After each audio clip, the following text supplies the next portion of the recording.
Alô, irmãos e irmãs, em Cristo Jesus. Pai seja com todos nós, né? Nesse dia 20 de dezembro, e vamos dar graças a Deus mais uma vez, e sempre, né? E a todos os momentos, né? Pelo que somos e pelo que temos, né? Principalmente pelo entendimento, pela igreja, pela redenção, pela morte do Senhor Jesus, né? Também a sua ressurreição. E vamos olhar para ele, né? Sentado lá à direita do Pai, aguardando os acontecimentos, né? O grande acontecimento que está para vir, né? Que é o arrebatamento da igreja, das virgens prudentes, né? Amém. É a nossa esperança, né? A nossa fé e a nossa esperança. E por isso estamos em obediência. E por isso estamos em oração, né? Oração e vigilância, né? E perseverança. E amém, né? Irmãos, então vamos continuar aí, né, com essas teorias aí que a gente está vendo, né? Que são teorias filosofias, né, que vieram para dentro da igreja, né? Nos seus primórdios, né? Principalmente no século II depois de Cristo, né? Mas também no primeiro século, né? Essas teorias, porque os homens estavam preocupados com o conhecimento, né? Eles queriam conhecer as coisas, né? Queriam conhecer os homens, a natureza, o universo, né?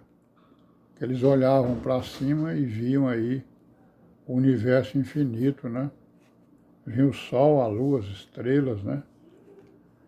Então eles queriam entender, né? O que era o universo, de onde veio, como é que ele apareceu, depois a própria Terra, né? Como é que ela apareceu, e o homem, e os animais, e os vegetais, e tudo que existe aqui na Terra. Então esses homens, eles eram sábios, filósofos, estavam preocupados em saber as origens das coisas, né? Nós estamos vendo aí o tal do Aristóteles, né? Que também tinha sua teoria, porque ele dizia que o conhecimento, né? A gente adquiria o conhecimento pelos nossos sentidos, né? E pelos nossos sentidos a gente aprendia somente a aparência das coisas, né? Se a gente quisesse conhecer a essência das coisas, nós tínhamos que usar a inteligência, né? Porque só com a inteligência que a gente consegue aprender a essência das coisas, que é o essencial, né, digamos assim, que é o elemento universal e necessário de cada ser, né? A essência, né? Então, por exemplo, qual é a essência do homem, né? A essência do homem é o seu corpo, né? Que é a sua forma, que é uma aparência, digamos assim, né? E dentro da essência tem a inteligência. E dentro desse corpo, dessa forma, tem a inteligência que é a essência. Então, a essência do homem é o seu conjunto, né? É a sua aparência e a sua inteligência, né? O corpo é a sua inteligência, a sua alma, né? O seu espírito, né? Então, isso aí faz ele discordar do Platão, né? Porque o Platão dizia que o conhecimento era uma recordação, né? A gente ficava recordando as coisas a alma ficava recordando as coisas, né? Que ela tinha visto lá no mundo das ideias. Então a essência é a mesma coisa que a substância, né? São palavras sinônimas, né? Então a essência é o que permanece, né? Nos indivíduos, nas coisas, que apresentam também as aparências, né? As coisas têm a sua aparência e a sua essência.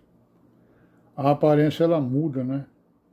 Ela muda de acordo com o tempo, com o espaço, quantidade, qualidade, tempo, e vai por aí afora, né?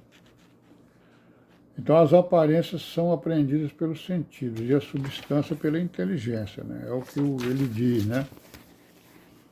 Que de certa forma, e a inteligência aí ele coloca a razão como sendo o principal da inteligência, né? Pela razão, porque nós somos seres racionais, digamos, né? E ele vai dizer que os seres são compostos de matéria e de forma, né? A forma é o essencial, né? E ele também criou várias teorias, né? Conforme a gente está vendo aí, ó. Ele criou as teorias do ato, né? A teoria da potência, teoria das causas, né? Aí nessas análises, essas teorias aí, ele vai deduzir que o mundo, né? Precisa da existência de Deus, né? Que Deus seria o quê? A causa inicial e final de todas as outras causas, né? E seria um vivente eterno e perfeito. Então Aristóteles, ele chega à conclusão lá nas suas teorias, né? Que é necessário que haja um Deus, né? Eterno, né? Que seja a causa de todas as outras causas, ou seja, de tudo aquilo que é visível, né? E invisível, né? Então, a teoria das causas diz o quê? Afirma que todo ser é causado em 4 causas. Ele é a causa material, que é a matéria, a causa formal, que é a forma, a causa eficiente, que é o escultor, o criador, né? Daquela causa, daquele ser. E a causa final, que é o objetivo do criador ao criar aquele ser, aquela criatura, né? É a teoria das causas aí, né? São coisas que nos interessam um pouco, mas é só para a gente ter uma ideia do que esses pensadores, né? Pensavam e o que veio para dentro da igreja, que nós vamos ver isso aqui, né?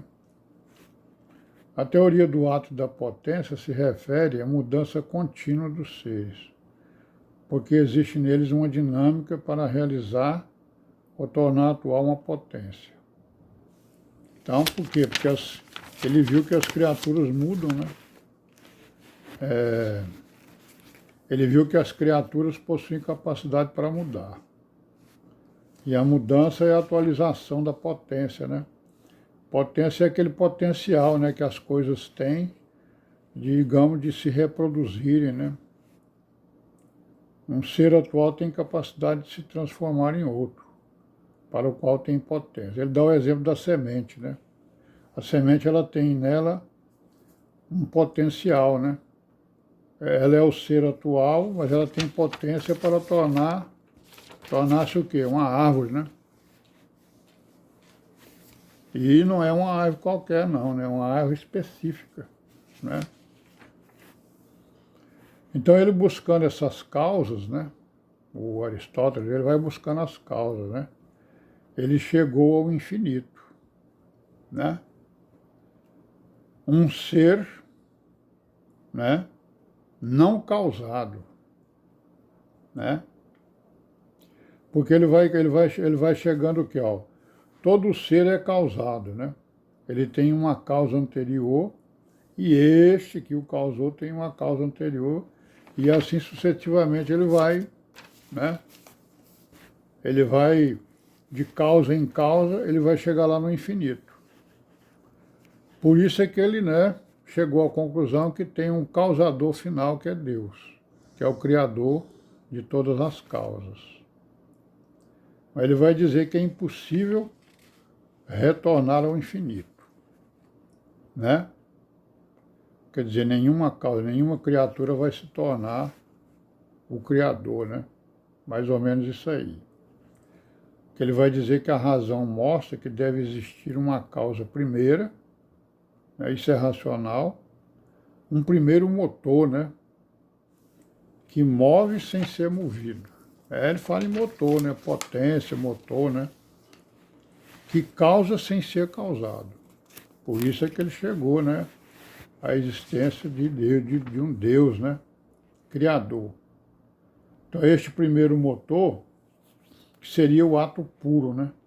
E que tem a perfeição, né? Deve haver um fim último para o qual todas as coisas tendem. E este fim último, ele diz que é o bem, né? Então, o fim de tudo, de todas as criaturas, é atingir o bem, né? A perfeição, né? Não é isso?